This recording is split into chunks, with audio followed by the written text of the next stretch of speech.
Oi, gente, tudo bem com vocês? Finalzinho de sábado, 29 de março de 2025. Eu já disse inúmeras vezes e eu volto a repetir.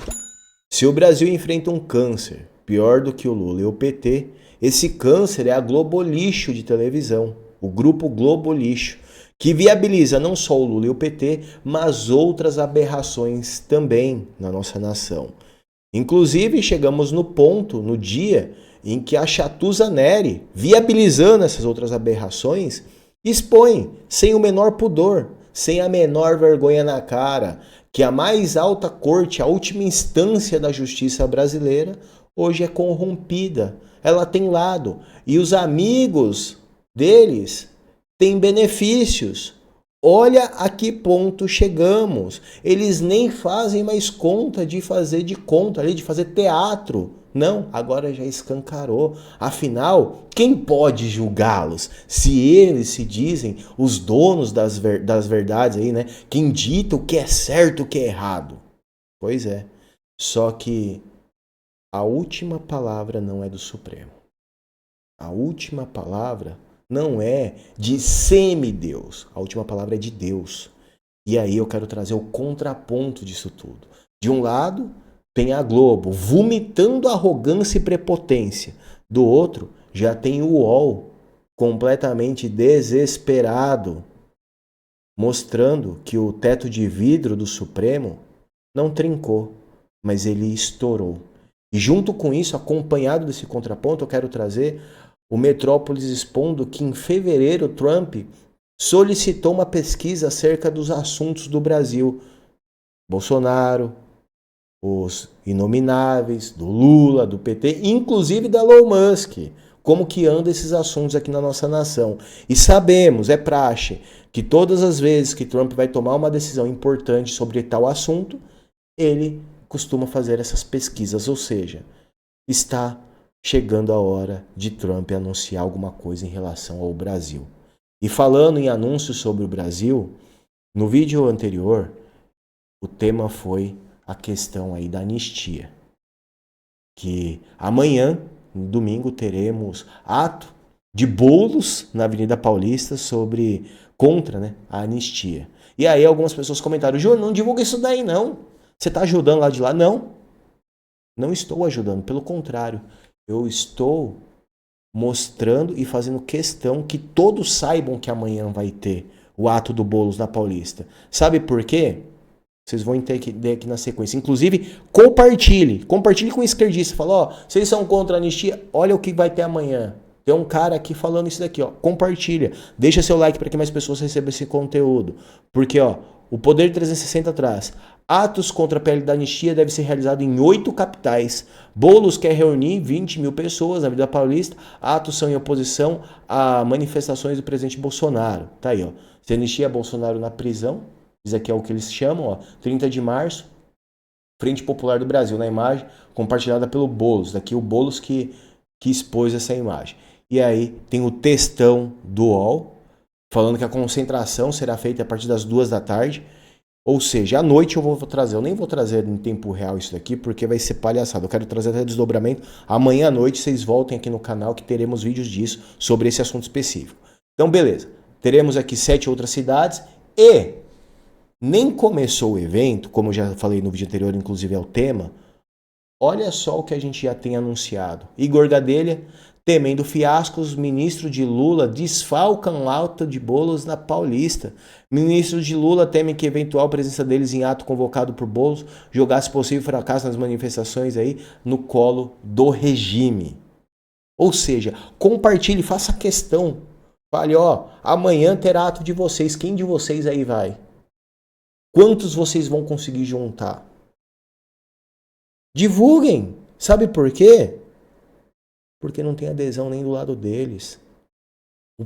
A própria turma deles sabe que o teto de vidro dessa turma explodiu. E eu vou mostrar para vocês, já vou começar inclusive com isso.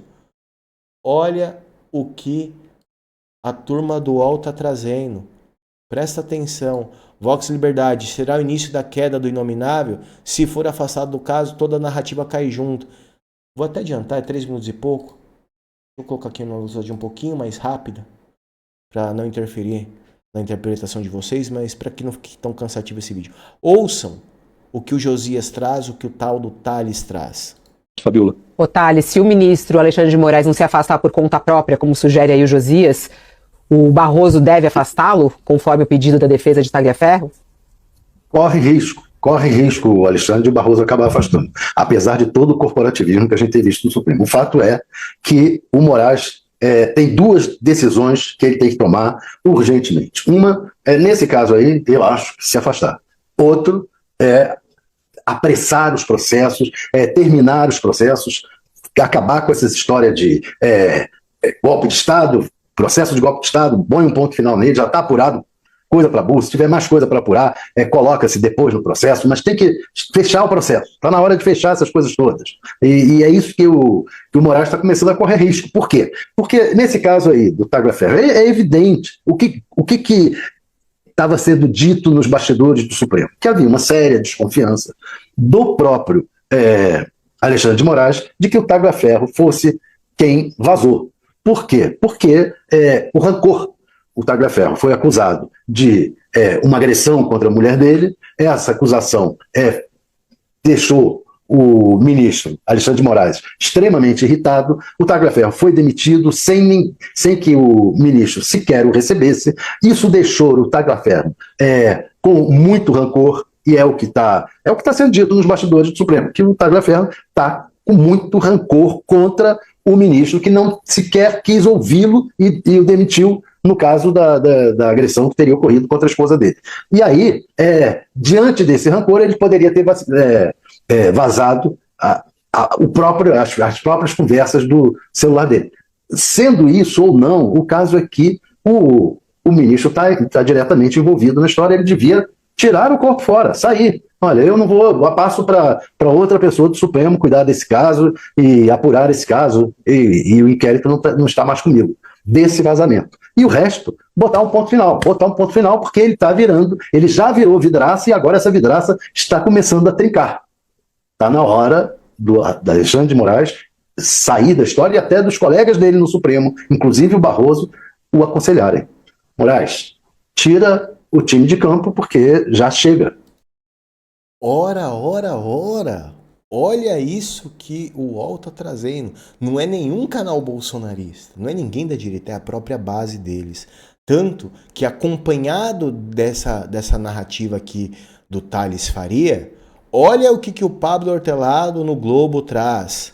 Supremo descuida da dimensão política e arrisca anistia ampla. Supremo corre o risco de minar a legitimidade das punições e de abrir espaço à impunidade. Sabe o que é isso aqui? Ó, sentem o cheiro? É desespero da pressão. Rompeu a bolha. Eu falei, quando veio aquele vídeo do Augusto Cury, alguém que nunca se posicionou nisso, várias pessoas que nunca se posicionaram por questão política, vindo a público e falar, ó, tá bom não? É que a bolha rompeu. A bolha não furou, a bolha estourou, assim como a vidraça deles. Só que tem gente que ainda vivendo em Nárnia, junto com o Chuchu, junto com a Simone Steph, ainda anda vomitando arrogância e prepotência. Presta atenção no que a chatusa Nery fala na Globo Lixo de televisão sobre a corte mais alta, a última instância da nossa nação.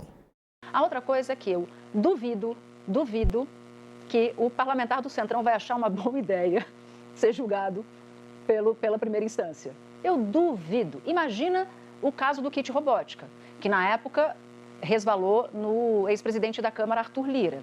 Imagina Arthur Lira, cai nas mãos de um juiz de primeira instância. Vamos supor que esse juiz de primeira instância não goste do parlamentar e seja de um grupo político rival.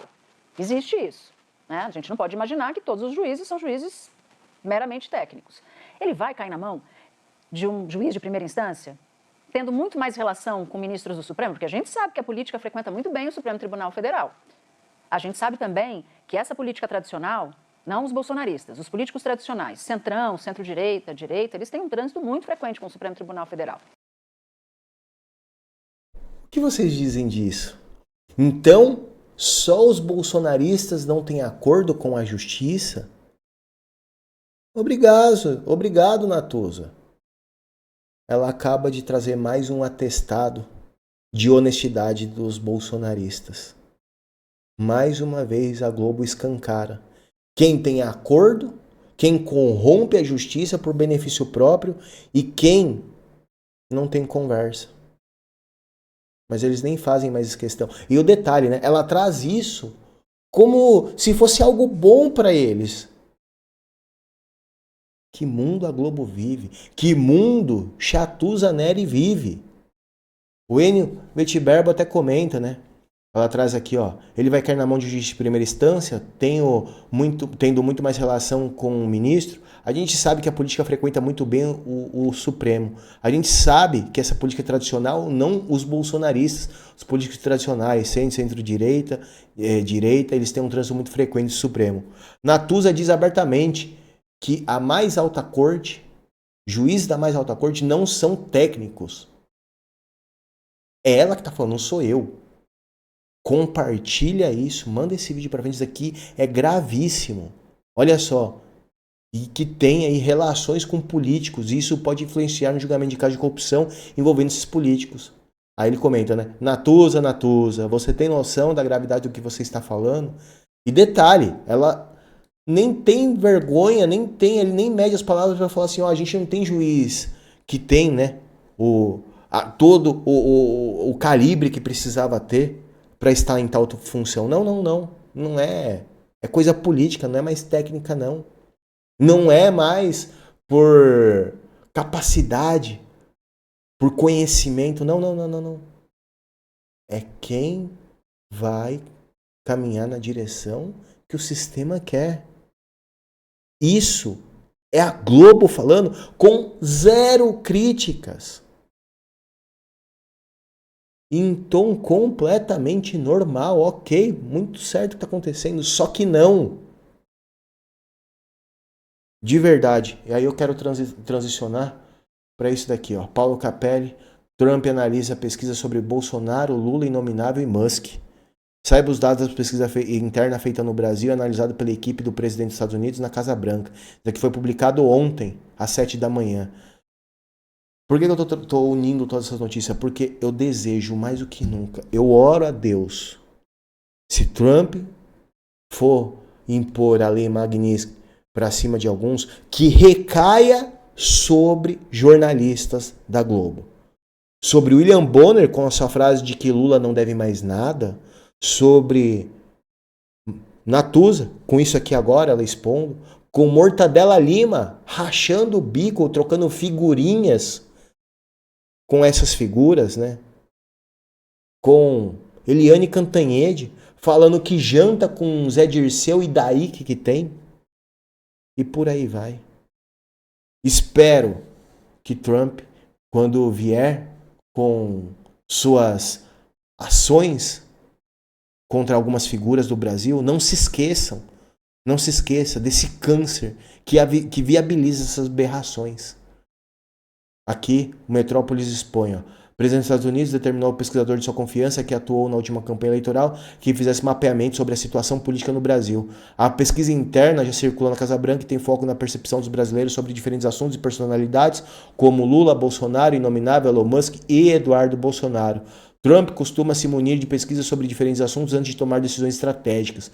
O levantamento encomendado aponta que Bolsonaro venceria Lula numa disputa presidencial de 43% a 40%, visto com a alternativa antes da inelegibilidade do pai. Eduardo Bolsonaro também levaria melhor sobre o presidente, segundo a pesquisa 41% a 40%. Isso mostraria uma capacidade de transferência de votos do ex-mandatário para o filho. Ambas as situações configuram empate técnico, uma vez que a margem de erro é de 2 pontos para mais ou para menos. A pesquisa também apontou que 29% dos brasileiros entrevistados acreditam que Jair Bolsonaro viola a lei, contra 31% que avaliaram que o ex-presidente não feriu a legislação. Já 22% não souberam dizer se Bolsonaro violou a lei, mas consideram que uma eventual prisão do ex-mandatário seria exagerado. Outros 18% não opinaram. E aí traz, ó, Trump de olho no atrito entre o Inominável e Musk. O mapeamento apontou que o Inominável é rejeitado por 47% dos entrevistados, Elon Musk, por sua vez, rejeitado por 38%. O levantamento interno apontou ainda que 74% dos entrevistados acreditam que o Brasil está na direção errada. E eu creio que aqui é o pulo do gato, por isso que eu quis ler até aqui. Isso aqui vai ser, eu tenho certeza, o motivo pelo qual Trump tomará decisões contra figuras brasileiras. 74% da população, de novo, né? É aquela diferença de 20% a 25% entre direita e esquerda. Sabe por quê? Já falei várias vezes, eu volto a repetir, a esquerda no Brasil não passa de 25% a 30%.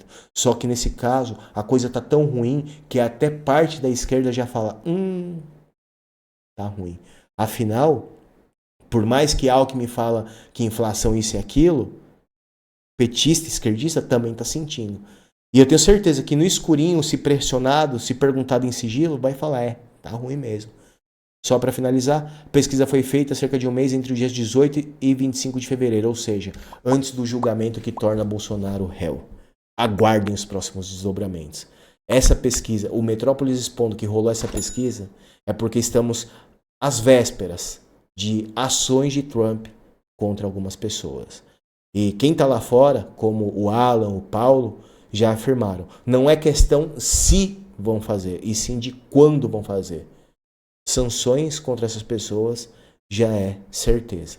Só falta bater o martelo aí do dia que isso vai entrar em vigor, de quando isso vai ser analisado. Mas, se tem pesquisa rolando, é porque estamos às vésperas. Curta, comentem, compartilhe. Caso você possa e você queira me ajudar de alguma outra maneira além do seu engajamento, aquilo lá tem o QR Code, abaixo tem a chave Pix. Sempre muito importante todo tipo de apoio direto e indireto, principalmente aí nesse mês de março que está tão complicado. E aí tem gente que ainda fala, né? Só para finalizar, isso aqui é um desabafo que eu preciso fazer. Nossa, eu não posso deixar de falar isso. No vídeo anterior eu falei sobre isso, eu venho falando, né, que o nosso alcance está limitado. E aí eu tenho que mencionar 2 comentários que eu vi. De um lado, uma pessoa dizendo, Ju, seu alcance está limitado porque você andou queimando o Nicolas. Você desmobiliza, você desacredita a direita. Aí o outro falou, a gente percebe que é intergaláctico. Seu posicionamento é meio em cima do muro, né? Parece que você tem até político de estimação, onde já se viu ficar puxando tanto o saco do Bolsonaro. Conseguem linkar uma coisa na outra? Os mesmos que dizem que eu sou puxa-saco do Bolsonaro me criticam quando eu trago contrapontos ao Nicolas, dizendo que eu tenho político de estimação, mas que Nicolas é perfeito. Acho que perfeito é só Jesus, não é mesmo? Reflitam sobre isso, curta, comentem, compartilhem, fiquem com Deus e até o próximo vídeo.